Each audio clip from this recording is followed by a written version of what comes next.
या स्टूडेंट इस क्वेश्चन को अगर हम देखते हैं तो इसमें कहा गया है कि a cell whose EMF is 2 volt and internal resistance is 0.1 ohm is connected with a resistance of 3.9 ohm.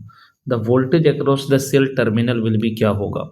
यानी कि इस क्वेश्चन को अगर हम देखें तो इसमें हमें सबसे पहली चीज़ EMF दे रखा है कितना है 2 वोल्ट, उसके बाद इंटरनल रेसिस्टेंस इसका दे रखा है 0.1 ओम और इसको कनेक्ट किया गया है external resistance that is capital R जो कि कितना है 3.9 ओम।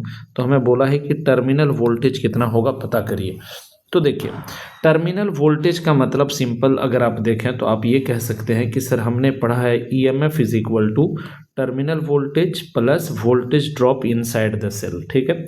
लेकिन अगर आप यहाँ पर ये अप्लाई करेंगे तो आपको EMF तो पता है but voltage drop inside the cell नहीं पता है।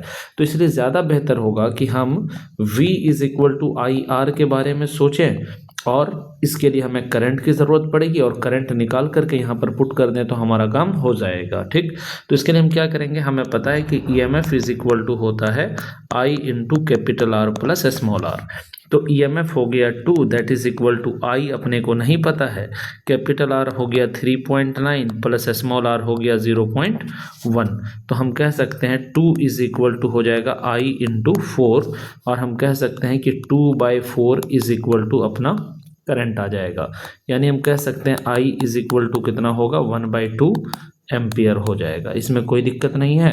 अब हमें पता है कि this terminal voltage is equal to क्या होता है I इंटू कैपिटल R होता है, मतलब कि 1/2 इंटू कैपिटल R कितना है 3.9 है और अगर इस 2 से इसको डिवाइड करेंगे तो वी विल गेट 1.95। यानी हमारा टर्मिनल वोल्टेज बराबर हो जाएगा 1.95 वोल्ट के बराबर। ये हमारा आंसर आ जाएगा, यानी ऑप्शन सी हमारा एकदम से करेक्ट हो जाएगा। Thank you.